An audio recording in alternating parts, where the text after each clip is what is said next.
सर्वेभ्यो नमो नमः। अद्य वयं सर्वे नवमः पाठः स्वामी दयानन्दः पाठस्य वस्तुनिष्ठ प्रश्नं पठिष्यामः। तो चलते हैं हम लोग प्रथम प्रश्न की ओर।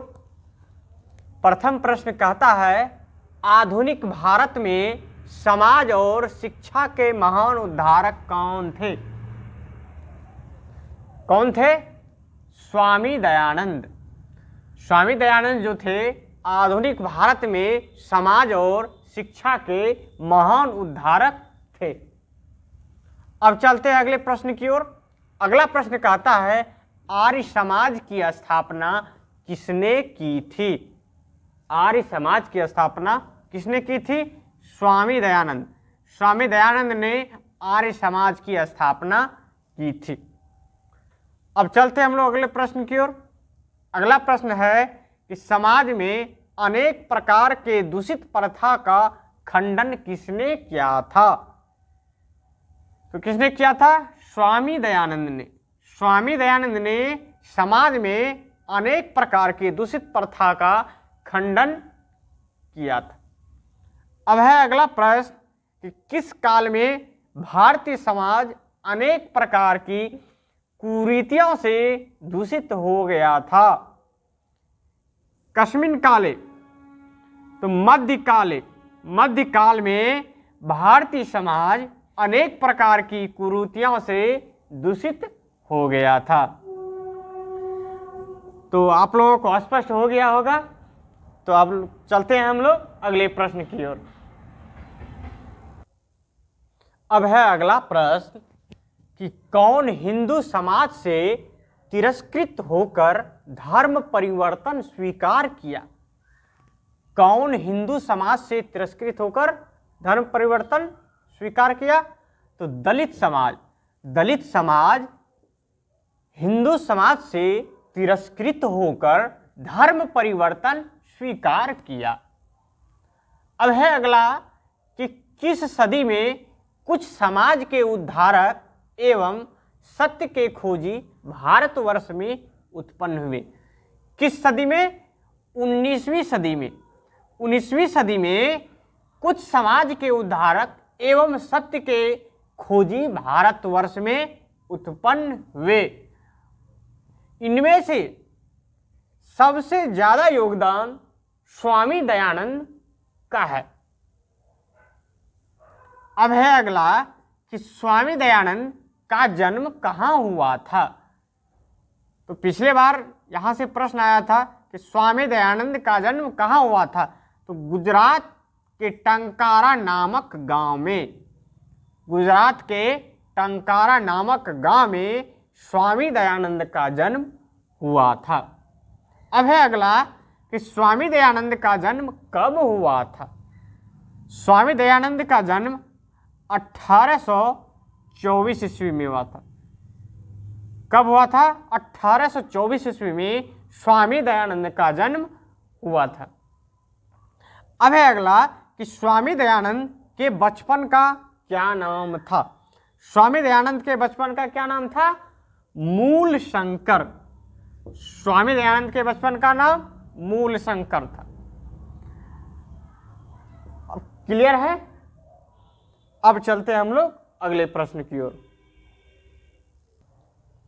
अब है अगला प्रश्न कि किसके लिए शिवरात्रि महापर्व वरदान साबित हुआ?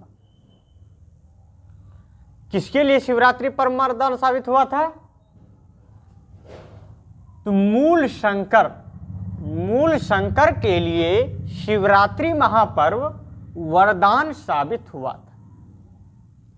अब है अगला प्रश्न कि मूर्ति पर चढ़ाए हुए द्रव्य को कौन खा रहा था? कौन खा रहा था? चूहे, मुस्कह। जो मूषक है यह मूर्ति पर चढ़ाए हुए द्रव्य को खा रहा था। अब है अगला प्रश्न कि किसने कहा कि इस प्रतिमा में देवता नहीं है? किसने कहा था? स्वामी दयानंद ने कहा कि इस प्रतिमा में देवता नहीं है, क्योंकि मूर्ति पर चढ़ाए हुए द्रव्य को चूहे खा रहे थे, इसलिए स्वामी दयानंद को मूर्ति के प्रति यानी मूर्ति पूजा के प्रति अनास्था हो गई। वो जो है कहने लगे कि इस प्रतिमा में देवता नहीं है। अब है अगला कि रात्रि जागरण को छोड़कर मूल शंकर कहाँ गया। उन्होंने क्या किया कि देखा कि मूर्ति पर चढ़ाए हुए द्रव्य को चूहे खा रहे थे, तो उसको मूर्ति पूजा के प्रति अनास्था हो गई। उन्होंने क्या किया कि रात्रि जागरण को छोड़कर घर के लिए प्रस्थान हो गया। तो रात्रि जागरण को छोड़कर मूलशंकर कहाँ गया, तो घर गया। अब है अगला कि किसे मूर्ति पूजा के प्रति अनास्था हो गई थी। किसे मूर्ति पूजा के प्रति अनास्था हो गई थी, तो स्वामी दयानंद को मूर्ति पूजा के प्रति अनास्था हो गई थी। अब हम लोग अगले प्रश्न की ओर चलते हैं। अब अगला प्रश्न है कि किसकी प्रिय बहन का निधन हो गया था। किसकी प्रिय बहन का निधन हो गया था, तो मूल शंकर के प्रिय बहन का निधन हो गया था। अब है अगला कि किसके मन में वैराग की भावना उत्पन्न हो गई। तो देखिए, एक तो स्वामी दयानंद जी को मूर्ति पूजा के प्रति अनास्था हो गई, साथ ही साथ कुछ समय बाद उनकी जो प्रिय बहन थी उसका भी निधन हो गया। तो स्वामी दयानंद के मन में वैराग की भावना उत्पन्न हो गई। किसके मन में, स्वामी दयानंद के मन में। तो क्या हो जाएगा, इसी के स्वामी दयानंद के बचपन का क्या नाम था, मूल शंकर। तो यहाँ मूल शंकर ऑप्शन में है, तो मूल शंकर के मन में वैराग की भावना उत्पन्न हो गई। अब है अगला कि स्वामी दयानंद घर छोड़कर कहाँ चले गए। जब स्वामी दयानंद को के मन में वैराग की भावना उत्पन्न हो गई, तो उन्होंने अपने घर का त्याग कर दिया। तो उन्होंने घर को त्याग करके कहाँ चले गए, मथुरा। कहाँ चले गए, मथुरा। अब है अगला कि स्वामी दयानंद जी के गुरु का क्या नाम था। स्वामी दयानंद जी के गुरु का क्या नाम था, तो विरजानंद। स्वामी दयानंद जी के गुरु का नाम विरजानंद। अब है अगला कि मूल शंकर ने किस ग्रंथों का अध्ययन प्रारंभ किया। कौन सा ग्रंथों का अध्ययन प्रारंभ किया, तो आर्ष ग्रंथों का। इन्होंने जो वैदिक ग्रंथ था उनका अध्ययन प्रारंभ किया। स्पष्ट है आप लोगों को। अब चलते हैं हम लोग अगले प्रश्न की ओर। अब देखिए हम लोग अगला प्रश्न कहता, सत्यार्थ प्रकाश नामक ग्रंथ की रचना किसने की थी। ये बहुत ही महत्वपूर्ण प्रश्न है कि सत्यार्थ प्रकाश नामक ग्रंथ की रचना किसने की थी, तो स्वामी दयानंद। स्वामी दयानंद ने सत्यार्थ प्रकाश नामक ग्रंथ की रचना की। अब है अगला कि आर्य समाज की स्थापना कब और कहाँ हुई थी। आर्य, आप लोग जानते हैं कि आर्य समाज की स्थापना स्वामी दयानंद ने किया था। कब किया था और कहाँ किया था, इसकी स्थापना कहाँ हुई थी। तो स्वामी दयानंद ने आर्य समाज की स्थापना 1875 ईस्वी में मुंबई नगर में किया था। अब है अगला कि स्वामी दयानंद की मृत्यु कब हुई थी। तो स्वामी दयानंद की मृत्यु 1883 ईस्वी में हुई थी। अगला है स्वामी दयानंद का परिवार कैसा था। स्वामी दयानंद का परिवार कैसा था। स्वामी दयानंद का परिवार कर्मकांडी परिवार था। कैसा परिवार था, स्वामी दयानंद का परिवार कर्मकांडी परिवार था। स्पष्ट है। तो आज हम लोग वस्तुनिष्ठ प्रश्न का अवलोकन किए। अब हम लोग विषयनिष्ठ प्रश्नों को देखेंगे। तो चलते हैं हम लोग विषयनिष्ठ प्रश्नों की ओर। विषयनिष्ठ प्रश्न है कि स्वामी दयानंद कौन थे। समाज सुधार के लिए उन्होंने क्या किया। तो स्वामी दयानंद आर्य समाज के संस्थापक थे। स्वामी दयानंद कौन थे? आर्य समाज के संस्थापक थे। समाज सुधार के लिए उन्होंने क्या किया?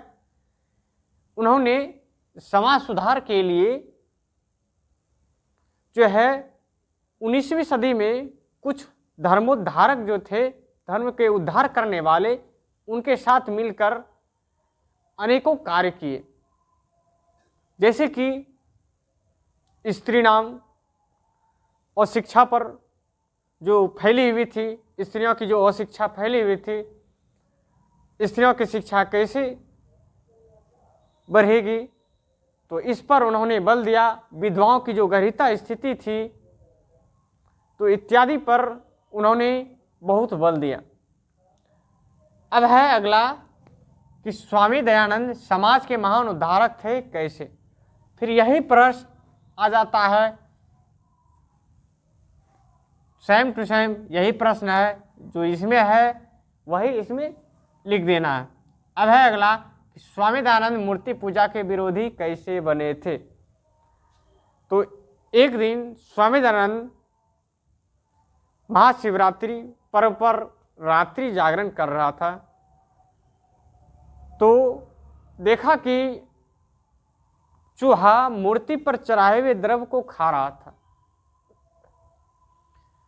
तो स्वामी दयानंद ने सोचा कि लगता है इस प्रतिमा में देवता नहीं है। उन्होंने रात्रि जागरण को छोड़कर घर चले आए। तब से उनके प्रति अर्थात मूर्ति पूजा के प्रति अनास्था हो गई। स्पष्ट हो गया। अब है अगला कि आर्य समाज की स्थापना किसने और कब की। आर्य समाज की स्थापना स्वामी दयानंद ने, आर्य समाज की स्थापना स्वामी दयानंद ने कब किए थे? 1875 ईस्वी में मुंबई नगर में। 1875 ईस्वी में मुंबई नगर में आर्य समाज की स्थापना स्वामी दयानंद ने किया था। अब है अगला कि स्वामी दयानंद का मुख्य उद्देश्य क्या था। स्वामी दयानंद का मुख्य उद्देश्य था कि समाज में जितने भी लोग हैं उनको उद्धार करना है, और समाज में जो विधवाओं की गरीबता स्थिति है, नारी की जो अशिक्षा है, उसे कैसे दूर किया जाए, और समाज में अनेक प्रकार की जो कुरीतियाँ हैं उसको कैसे दूर किया जाए, उसके लिए उन्होंने बहुत ही प्रयास किए। अब है अगला कि वैदिक धर्म के प्रचार के लिए स्वामी दयानंद ने क्या किया। वैदिक धर्म के प्रचार के लिए स्वामी दयानंद ने क्या किया कि एक सत्यार्थ प्रकाश नामक ग्रंथ की रचना की, जो अपने राष्ट्रभाषा में उन्होंने सत्यार्थ प्रकाश नामक ग्रंथ की रचना कर अपने अनुयायियों के प्रति जो है अपने विश्वास को बढ़ाया कि इस धर्म को, वैदिक धर्म को कैसे आगे बढ़ाया जाए। तो इन्होंने सत्यार्थ प्रकाश नामक ग्रंथ की रचना कर उन्होंने वैदिक धर्म का प्रचार किया। अब है अगला कि स्वामी दयानंद पर रात्रि जागरण का क्या प्रभाव पड़ा। स्वामी दयानंद ने देखा जब रात्रि जागरण के समय कि मूर्ति पर चढ़ाए हुए द्रव्य को चूहे खा रहे थे, तो उस समय उसे पता चला कि इस प्रतिमा में देवता नहीं है। तो तुरंत वो रात्रि जागरण को छोड़कर घर चले आया, और कुछ समय बाद क्या हुआ कि 2 वर्ष के अंदर ही उनकी जो प्रिय बहन थी उनकी मृत्यु हो गई। तो उसके मन में वैराग्य की भावना उत्पन्न हो गई, तो उन्होंने घर को भी त्याग कर वो चले गए मथुरा। वहाँ गुरु विरजानंद के समीप वहाँ उन्होंने शिक्षा दीक्षा लेकर बस आगे बढ़ते गए। तब क्या हुआ कि जो रात्रि जागरण था उनके लिए बहुत ही वरदान साबित हुआ। अब है अगला कि स्वामी दयानंद ने अपने सिद्धांतों के संकलन के लिए क्या किया। स्वामी दयानंद ने अपने सिद्धांतों के संकलन के लिए सत्यार्थ प्रकाश नामक ग्रंथ की रचना अपनी राष्ट्रभाषा में किया, जो उन्होंने अपने अनुयायियों का महान उपकार किया। और उन्होंने अपने सिद्धांतों के संकलन के लिए 1875 ईस्वी में मुंबई नगर में आर्य समाज नामक संस्था की भी स्थापना की। तो स्पष्ट हो गया है। अगर आप लोग इसका PDF प्राप्त करना चाहते हैं तो आप टेलीग्राम ग्रुप में ज्वाइन कर लीजिए, वहाँ से आपको लिखा हुआ PDF उपलब्ध हो जाएगा। धन्यवाद।